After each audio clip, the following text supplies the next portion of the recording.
Vamos iniciar a solenidade de formatura do Programa de Mestrado Profissional em Economia e Finanças da IPGE, Escola Brasileira de Economia e Finanças da Fundação Getúlio Vargas. Convido o diretor da FGV-EPGE, professor Rubens Penha Cisne, para presidir a mesa diretora acadêmica.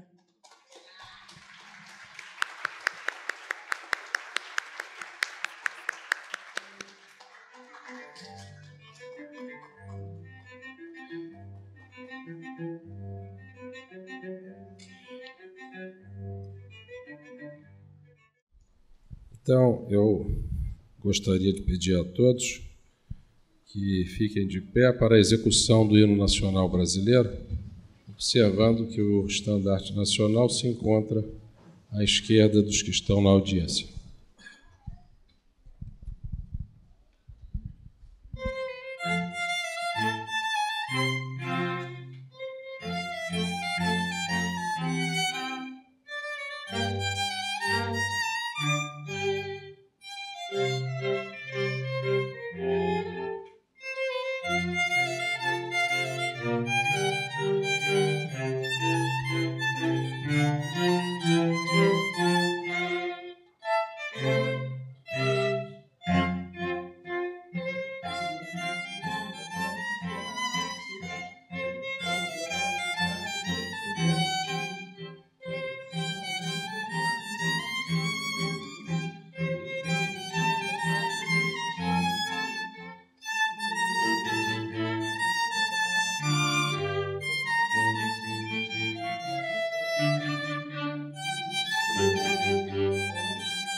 Seguindo o protocolo, e para que o Dório possa também incorporar as nuances dos discursos dos oradores ao discurso dele, nós vamos seguir chamando o os nossos oradores do mestrado profissional, Nicole Cerqueira dos Anjos e Paula Meira Gonçalves.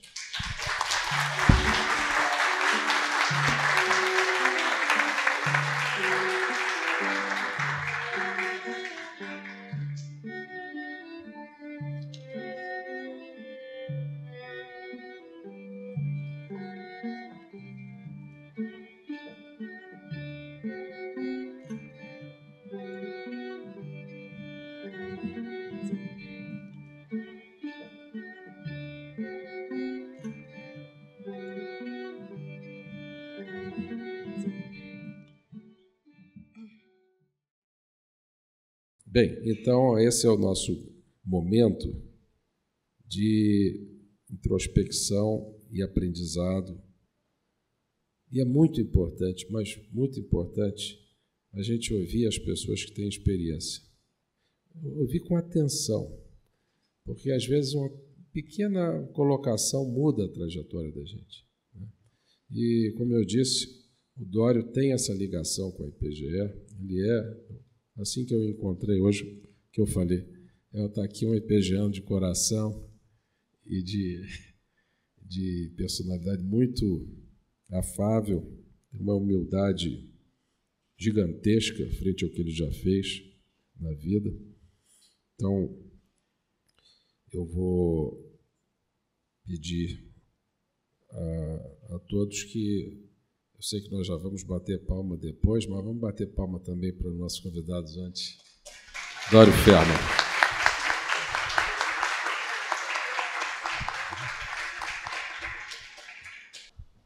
Olha, uma mesa tão ilustre, professor Rubens, professor Valdemar, professor Rafael.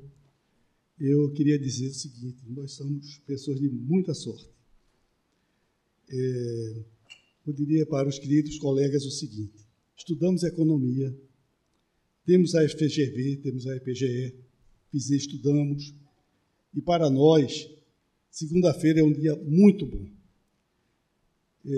O professor Friedman, uma vez, falou, no discurso já no final da existência, que ele era tinha sido um homem de muita, muita sorte. E eu achei, nós economistas, nós que estudamos economia, temos muita sorte, porque a economia é muito interessante, é sempre algo novo, é dinâmica, muda. Lembro das críticas de Lucas, na física, na química, o universo é imutável. Na economia, não. Cada teoria, logo depois, os agentes têm conhecimento, e ela está superada, de certa maneira, superada. A minha sorte pode ser demonstrada quando um amigo avisou, olha, tem um curso, chama Mercado de Capitais.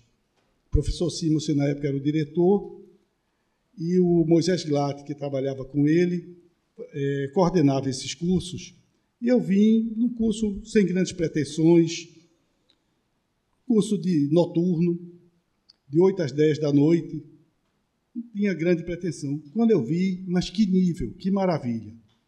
Olha, tive 9 aulas de micro com o professor Cláudio Haddad, que tinha vindo de Chicago, tinha acabado o doutorado. E que seriedade. 8 horas da noite, era 8 horas que começava. 10 horas que acabava 10 horas. Foi genial.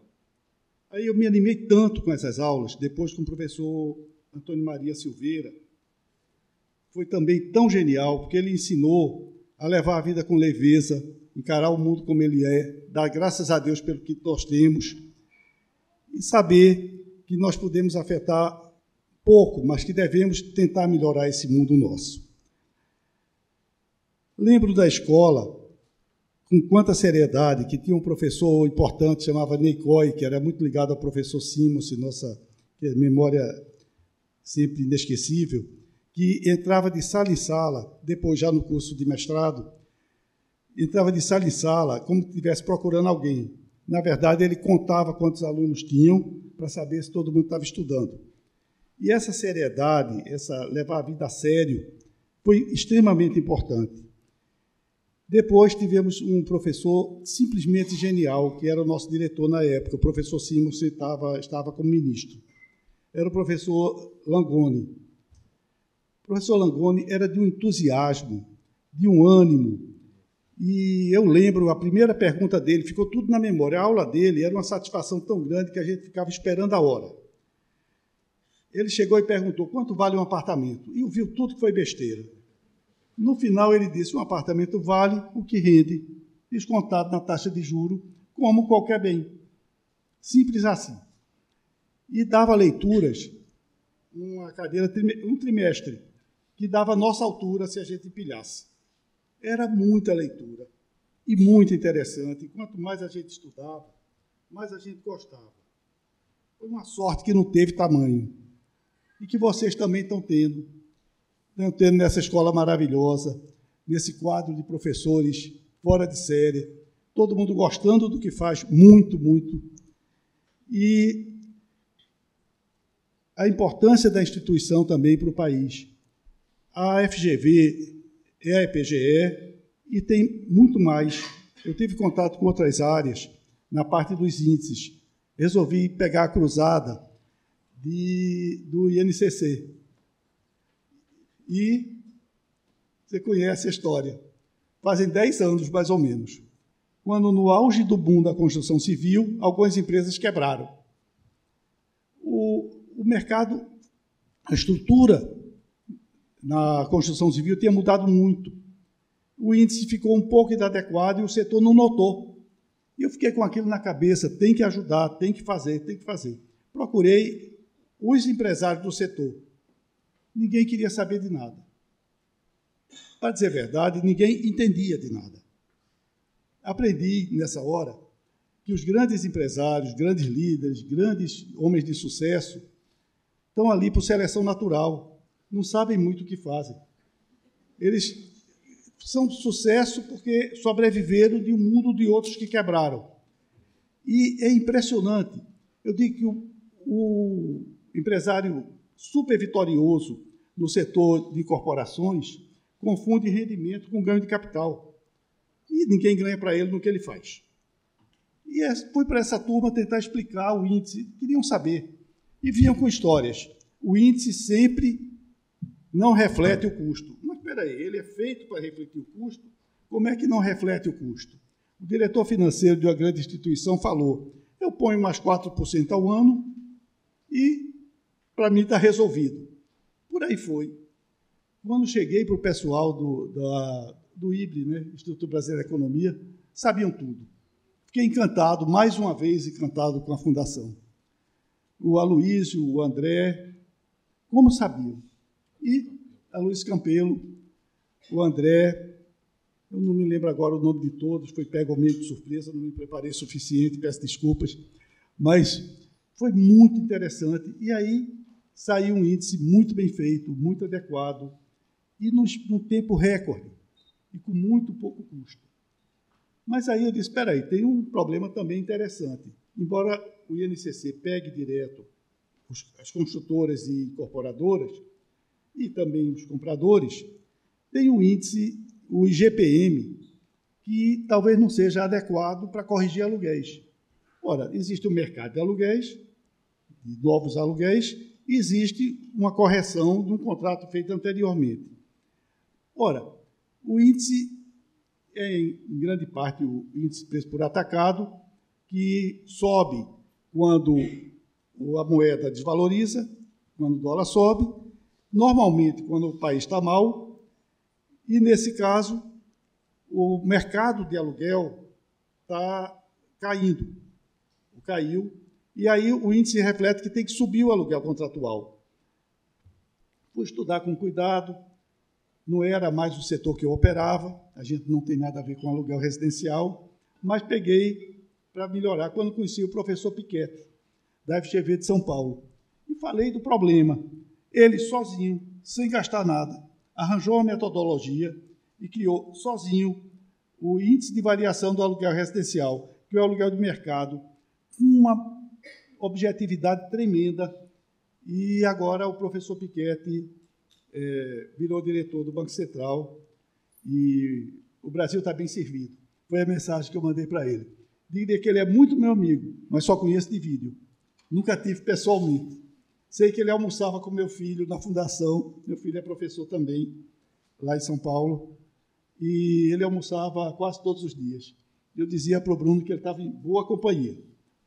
Uma pessoa muito simpática. No WhatsApp dele tem ele no Museu de Cera, com Darwin, Madame Curie, Madame Curie e Einstein. Ninguém menos que Einstein. Uma figura interessante, engraçadíssima. Bom, aí, falar um pouquinho sobre a economia que a gente estuda e na hora de aplicar. Na hora de aplicar, a teoria é a mesma. A boa teoria é a mesma. Aquele papo de que na prática a teoria é outra, o importante é a prática, não é verdade. Eu assino embaixo que não é verdade. Estudar tem muito valor. E o que a PGE ensina vai para toda a vida. O que a gente estudou, a gente carrega com a gente para sempre e transmite para as pessoas que estão próximas. O importante, racionalidade. Nada de magia. Racionalidade, nada de palpite. E aí vem um choque entre a realidade que a gente vive e a indução. Aquele filósofo da pesquisa científica, Popper se pronuncia, Lógica da Pesquisa Científica. O título, escreveu em alemão, o título era em inglês, mas a tradução em português é melhor do que o original, porque tem os comentários do tradutor, que era o grande filósofo. Ele não dá nenhum valor à indução como ciência. Mas a indução é importantíssima. A gente vê o fato se repetir e aplica. Eu brinco que José do Egito, da Bíblia, ele interpretou o sonho do faraó, que depois de 7 vacas gordas, vão surgir 7 vacas magras. Era o sonho. Ele interpretou que depois de 7 anos de fartura, vem 7 anos de privação. E recomendou estocar alimentos. É interessante a tradição oral, que diz o seguinte: o José criou um imposto de 25%, numa época que não tinha muito excedente na produção. 25% de imposto era brutal para que o faraó estocasse os alimentos. E ele isentou os sacerdotes. A genialidade política era para viabilizar o imposto. Se cobrasse os sacerdotes, o imposto talvez não fosse viável. Quando veio a fome, os sacerdotes tiveram que pagar. E o José mitigou a fome no Egito e em toda a região. A história continua na Bíblia sobre os irmãos que apareceram e mostra que eles vieram de longe para comprar alimentos. E ele fingiu que não era ele, mas tinha reconhecido. E por aí foi. Eu digo que ele foi somente indução. Ele viu que depois de algum período de fartura, vem um período de necessidade. Estocou e esse estoque gerou produto. A satisfação da população aumentou muito. Mas, além da indução, tem que ter também o método científico. E aí a economia se desenvolveu genialmente. Samuelson, Friedman, desde Adam Smith, eu posso pensar, mas eles foram matematizando, criando a primeira ciência social que foi quantificada. Depois nós tivemos, já recentemente, 2 pessoas interessantíssimas que não eram economistas. Era o Amos, eu não lembro o sobrenome, Zweig, um nome assim, e o Kahneman. Esse eu esqueci o primeiro nome, que eram 2 psicólogos. O Amos já tinha falecido e o Kahneman ganhou o Nobel de Economia sendo psicólogo. Ele media, usou ciência em vários trabalhos. E depois vem alguém que eu digo que eu sou fã incondicional, que é o professor Taylor. Taylor desenvolveu o trabalho do Amos e do Kahneman e foi muito, muito, muito longe. E quando ele era aluno, ele disse que ninguém tinha esperança nele. Ele fez um livro, que é uma espécie de autobiografia, chama Misbehaving. E é muito bom de ler. O livro do Kahneman e do Kahneman somente é terrível. É muito bom, muito profundo, mas chato de ler. o Taylor vai longe, de muito gostoso de ler. Aí temos coisas interessantíssimas, recentes, a aplicação da teoria dos jogos. Veja, mentes geniais que criaram a teoria dos jogos, foi von Neumann e Morgenstern, não chegaram à essência, que foi o Nash, que foi sozinho. E aquele professor genial, que olhou o trabalho de Nash, que não sabia que tinha feito algo brilhante, e disse, espera aí, esse trabalho é muito importante. E aí a gente vai aprendendo cada vez mais e aplicando o que os sábios, os gênios, desenvolveram. O professor Antônio Maria dizia, nós hoje aproveitamos aquela genialidade de pessoas muito brilhantes do passado. Nós já começamos, em grande parte, dali. Nós somos os privilegiados. Tivemos um caso no Brasil muito interessante, foi em 2003. Um novo governo, uma incerteza muito grande. A expectativa do novo governo, que foi a eleição do primeiro governo Lula, veio com muito receio do que poderia vir depois dessa posse, poderia ficar um estilo de governo muito inesperado. E o câmbio disparou, a inflação disparou, o Banco Central vendeu muito dólar para frear a alta, quando subiu o novo Banco Central, que era o Meirelles, presidente, e Afonso Bevilacqua, diretor de política monetária. Afonso Bevilacqua tinha estudado, não me lembro a universidade, acho que foi Berkeley, não tenho certeza, acho que foi Berkeley. Tinha feito uma tese, ele aplicou a tese, que um país não devia ter dívida interna e moeda de fora, moeda de outro país. Por quê? Qualquer problema leva a uma crise da balança, leva a crise de balança de pagamentos, qualquer perda levaria a uma crise cambial e uma crise de dívida. O que é que aconteceu? A dívida era gigantesca, quase impagável. No que ele subiu o juro muito, a dívida mingou, a inflação caiu pela queda do câmbio, do dólar, e pela recessão inicial que provocou, e muito rapidamente o Brasil se recuperou. E foi a sorte de ele ter aplicado o que tinha estudado. Na prática, a teoria é a mesma. A boa teoria só serve se for aplicável. Aí, o professor Cisne disse que eu tenho muita história de coisas interessantes no mercado, coisas não muito racionais que a gente tem que ver, rir, se divertir e nunca aplicar. Teoria grafista é o seguinte, parte de que aqueles desenhos, que ela faz quantidade, preço, tempo, preço e quantidade de barrinhas, tem a solução dos problemas. Você é capaz de prever o futuro com base naquele passado. Só cotação e volume. Ora, o que é que acontece? Eu dizia, mas isso não vale nada. Aí um colega fez assim, mas como não vale? Não vale nada, isso não tem sentido, não tem nenhum conteúdo. Como não? Tem livro em inglês, Mas espera aí, tem livro de astrologia em inglês. Ele não entendeu até hoje. Agora tem uma coisa interessante também. É o seguinte, um dia Daniel recebeu, tinha um financista bem formado, e tinha alguém com um nome quase igual. E disse que estava com um método grafista imbatível de ganhar dinheiro. E levou Daniel numa parede gigantesca, onde tinha um gráfico das cotações. E aí ele mostrou, olha aqui, ponto de alta, ponto de alta, ponto de alta. Mostrou 4 ou 5 pontos de alta. Aí Daniel olhou o gráfico e disse, e esses 3 aqui? Não, esses são falsos pontos de alta. Quer dizer, quando depois subiu, era ponto de alta. Quando depois não subiu, não era falso ponto de alta. Tem outra coisa engraçada de grafista. É a diferença da realização para distribuição. Realização é quando o mercado cai e depois sobe. E distribuição é quando cai e fica para baixo. Quer dizer, só sabe depois. Capacidade de previsão nenhuma. Mas levam a sério. Eu lembro de pessoas que tinham gráficos, até na época da inflação alta, que nada tinha sentido, que, não estou brincando não, era um rolo que tinha uns 10 metros. E aí todos os grafistas se reuniam depois do pregão para ver onde erraram. E sempre a conclusão era a mesma. Os gráficos nunca erraram. Nós que não aplicamos direito. Outro caso engraçado era um assessor de investimento.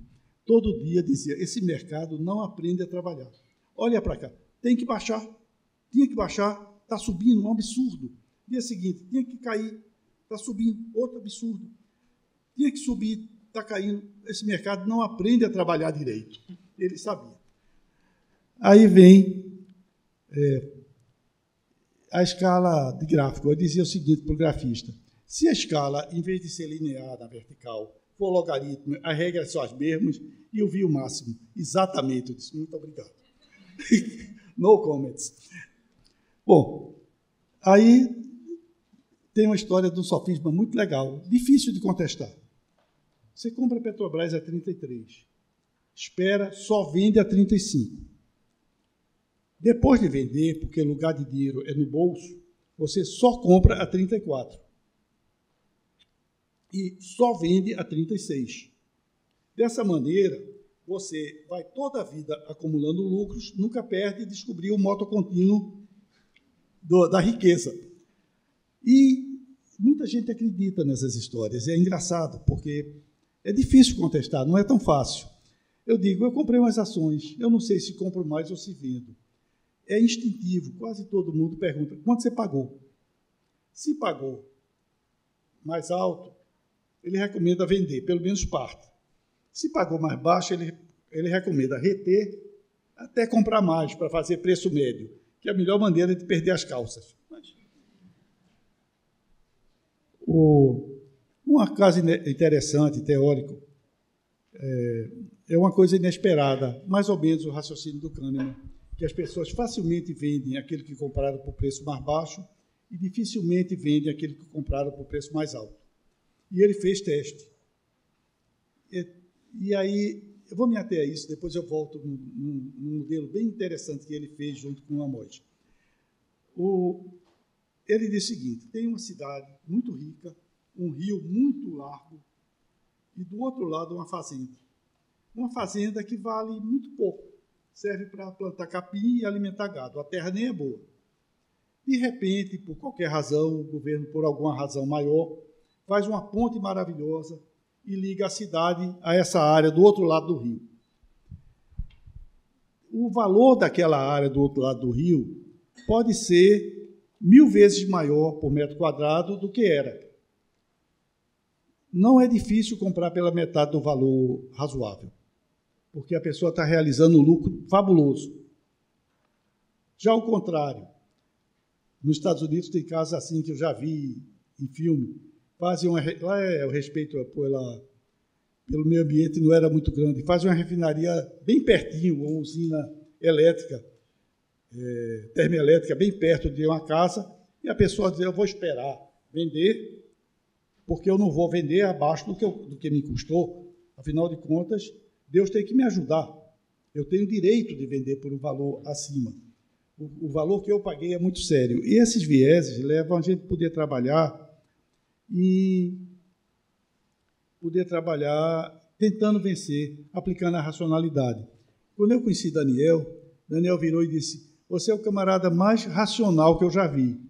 Eu olhei para mim e disse, eu tento ser mesmo. E a racionalidade é muito importante para a gente poder aplicar a boa teoria econômica que a gente aprendeu na realidade. Eu digo que o engenheiro aplica a física, o gestor privado, o economista que dá conselhos, que aconselha empresas, ele aplica a economia para a teoria econômica na realidade dos negócios. Tem um caso interessante que eu sempre brinco, é o IPO. IPO é lançamento de ações. Olha o quadro que arrumam. O empresário sempre acha que o ovo dele tem 5 gemas. E é melhor do que os outros. Quer vender a empresa o mais caro possível e é o maior insider. O banco de investimento tem vendedores geniais, pobre de nós. Junta todo mundo para convencer você a comprar as ações que você vai ficar rico, comprando do especialista. O outro lado é o especialista, você tacar. Mas ele vai achar que você é o genial. Só um caso interessantíssimo, foi um estaleiro que estava fazendo o IPO e estava todo prospecto, mas tem alguma coisa que tem que ser falada no pé do ouvido. É que esse estaleiro estava produzindo submarinos para a OTAN. Isso não podia constar no prospecto. Claro que era mentira, mas ficou por isso mesmo, quem comprou perdeu. E aí tem um viés interessantíssimo dos estudos que são feitos em cima do IPO. Se a demanda for muito forte, você recebe uma parte pequena do que pediu. Se a demanda for muito fraca, ele vai perguntar se quer mais. Os estudos são feitos a partir desse preço. Não tem como saber esse efeito, que é muito grande. Então, eu digo que a esperança é altamente negativa. E o efeito jogo faz com que as pessoas entrem. É um problema comportamental interessantíssimo. E daí? Se não fosse bolado nos Estados Unidos, fosse outro país, dizer, está vendo? Não tem jeito mesmo. Sobre alguns casos que eu vivi, posso tentar ver aqui, CESP. Vê que coisa interessante, como a gente é envolvido pelo dia a dia. Um governo do PSDB, com o governador candidato a presidente, que era o Serra, disse que ia privatizar a CESP, mas precisava renovar as concessões com o governo que era do PT. Ou seja, a chance do governo federal permitir a renovação da concessão era zero. O mercado todo acreditou, e eu também. E eu faço a gente tenta vencer a irracionalidade, mas é muito difícil. E o analista era extremamente inteligente. E a inteligência muito acima do normal para um analista e para o gestor é perigosa quando não vem acompanhada de uma maturidade muito grande. Porque tem um estudo, se não me engano, do Kahneman, que joga números aleatórios e vários alunos que estavam participando do teste achavam muitas correlações muito interessantes. E quanto mais inteligente, mais achava coisas interessantes no que não valia nada. E o pior aqui, vai achar coisas interessantes no que é prejuízo certo, porque o outro lado está armado. E assim é o mundo. Vou contar umas histórias interessantes assim. Tinha um especulador não, um manipulador de mercado, o caso é público, que comprava Vale numa corretora e vendia por outra. Ele vendia e recebia no D mais 0 e pagava em D mais 5. D era o dia da transação. E o juro era gigantesco. E Daniel me disse, Doni, vai ver esse negócio, pode ser bom, é muito juro e é garantia da Bolsa. Bom, a Bolsa quebrou depois. Mas aí, a Bolsa do Rio. Mas aí eu fui para o diretor jurídico da Bolsa e ele disse, nós temos um limite operacional. Tal banco só pode financiar 3 vezes o patrimônio. Ou nós tomamos muito cuidado. Eu voltei e disse, Daniel, estão avaliando o cadastro do credor. O banco que dava o dinheiro não precisava, não tinha limite. O que é que aconteceu? A Crefisul deu o dinheiro e o especulador pagou com cheque sem fundo. Quebraram 11 instituições do primeiro caso Vale. Alguns mais casos interessantes. Caso Americanas, bem recente, vocês todos viveram. Essas histórias são de um passado que a maioria de vocês eram crianças. Mas essa foi hoje, foi agora, há alguns meses. Um analista me virou e disse, olha, você compra ações das lojas Americanas pelo valor do e-commerce e leva de graça as lojas. Alguém que sabia 1000 vezes mais achava aquele preço alto, a ponto de parecer barato demais. E aí mora o perigo. Sempre que a coisa parece boa demais, ou toda afirmação enfática denota o contrário. Teve esse caso, e logo em seguida teve outro caso da fusão de 2 empresas do setor de medicina. Foi a Apivida, juntou com a Intermédica. A fusão parecia que ia ser maravilhosa e as ações subiram muito. Começaram a cair brutalmente. Aí eu me lembro do argumento do analista, já está abaixo do preço da fusão. Estava, só que caiu para metade. Cada afirmação enfática que denota uma certeza muito grande Normalmente, se prestar atenção, acontece o contrário. Esse é o lado emocional, é o lado do domínio do irracional em cima do agente, que a gente, no mercado, na gestão de recursos, na gestão pública, no aconselhamento a empresas, fugir das festas, porque quando o mercado está em festa, espere que vai vir coisa ruim com algum tempo, todo mundo perde o controle, investe demais, faz besteira, e assim a gente vai aprendendo, sempre procurando ser racional, aplicar a boa teoria que a gente aprendeu aqui na nossa escola, aplicar sempre com curiosidade e aprender coisas simples como a média geométrica. Prejuízo é muito ruim, porque se você perde 50%, tem que subir 100%. Então, tem que ter moderação. Para ter moderação, tem que não alavancar. Quando o Daniel viu a carteira, eu era um macaco velho de mercado, eu fiz o curso de mestrado depois de 9 anos de formado em engenharia. Daniel era um rapaz recém-formado, vindo da Bahia, olhou para a carteira e disse: Dório, você é doido. Graças a Deus eu ouvi. A alavancagem é um perigo. Você pode perder muito, muito mais, e aí a média geométrica ele pega, sempre que você perder 100%, morreu. E ganhar 100% só dobrou. Dobrar não vale tanto. Perder 100% não recupera nunca. Estava falando da física, da engenharia, da teoria econômica aplicada na gestão no sentido mais amplo. Falar, por último, da importância da FGV, da IPGE, como instituição do Brasil. Vocês vejam que eu estudei há 44 anos. 44 anos, todas essas histórias que eu contei de grandes professores, de seriedade, de exemplo, de disciplina, elas se mantêm como uma constante. E isso é que viabiliza um bom país. Uma das coisas que eu esqueci de falar da sorte é a sorte da gente ser brasileiro.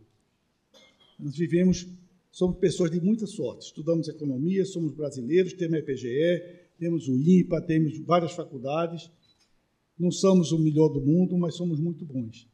Muita gente boa, deixa eu ver se não estou perturbando vocês falando demais. Muita gente boa começa a frase assim: o problema do Brasil é... Eu digo, o problema do Brasil não é nenhum. O Brasil não tem problema, o Brasil tem características. E há algumas características nossas, na verdade várias, não são tão apropriadas para o desenvolvimento econômico como os Estados Unidos.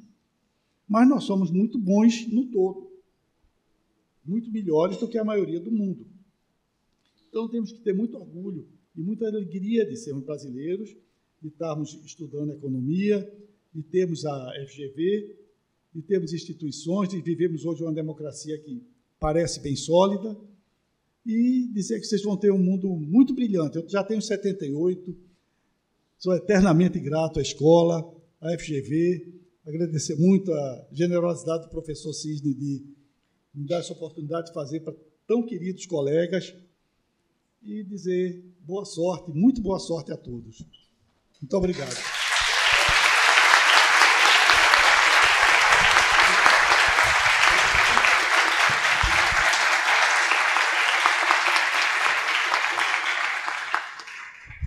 Gostaria de agradecer mais uma vez ao amigo Dório Ferma, porque o que ele falou nós não vamos encontrar em nenhum livro-texto, em nenhum lugar do mundo. É o que eu chamei de experiência empírica, experiência de vida. E deu uma aula subjacente, mas colocando as coisas de forma lúdica, de forma engraçada, para aumentar a transmissão do conhecimento, mas sempre lembrando da necessidade de observar os preceitos econômicos mais importantes. Essa luta entre a indução e a sedução, tem a indução, a dedução e a sedução. A dedução está indo para a máquina mais rapidamente, mas a indução Não. A indução vai demorar muito tempo, ou seja, deduzir, partir do geral para o específico. Isso está indo para a linguagem de máquina. Mas partir do específico para o geral, processo de indução, é uma característica das mais importantes do ser humano. E depois vem a sedução, que é a sedução pela palavra, que também está indo agora para a máquina, com uma velocidade que a gente não esperava, mas a indução ainda pertence a nós. Essa uma prerrogativa que nós temos, o ser humano, sobre a máquina. Uma vez eu recebi uma ligação de um colega querendo, isso é muito comum, cada mês tem umas 3, 4 ligações querendo profissionais da IPGE para trabalhar. E eu sempre faço uma pergunta, eu já sei a resposta, mas eu faço para ter certeza que a resposta permanece a mesma. Pergunto, você quer alguém na área de macro, de micro, ciências, finanças públicas, comércio? E a pessoa sempre fala, não, quero uma pessoa que tenha aprendido a pensar, uma pessoa que tenha passado por um processo no qual ela é obrigada a pensar. Porque quando vier aqui para a minha instituição, ela vai ser treinada. Então, o que ela precisa é ter um senso crítico e a vontade de pensar. E, nesse quesito de indução e dedução, sempre colocava indução em primeiro e as pessoas mais próximas que costumam ligar mais, indução em primeiro e a sedução depois, porque não é à toa que os grandes vendedores são os mais altos salários, tem que fazer a venda. Portanto, é uma palestra realmente brilhante. Tudo que nós estamos falando aqui está sendo gravado e depois nós vamos poder observar com mais atenção a sua preleção. Dando seguimento à nossa formatura, eu gostaria de passar agora para a homenagem aos mestres, né? E a alguns professores escolhidos pelos alunos. Eu não estou vendo a Daniela Kubudi aqui, ela não pôde comparecer, mas está aqui a professora Silvia Matos. Então, eu chamo as oradoras Nicole Cerqueira dos Anjos e Paula Meira Gonçalves para entregar as placas de homenagem dos professores escolhidos pelos alunos.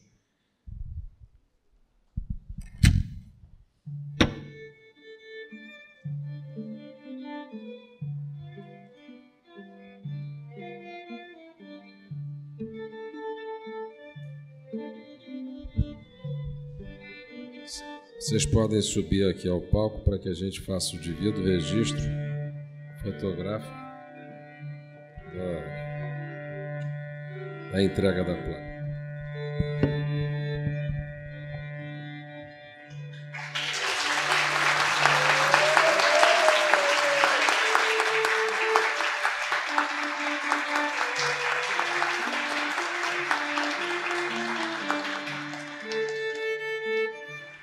Está encerrada a sessão.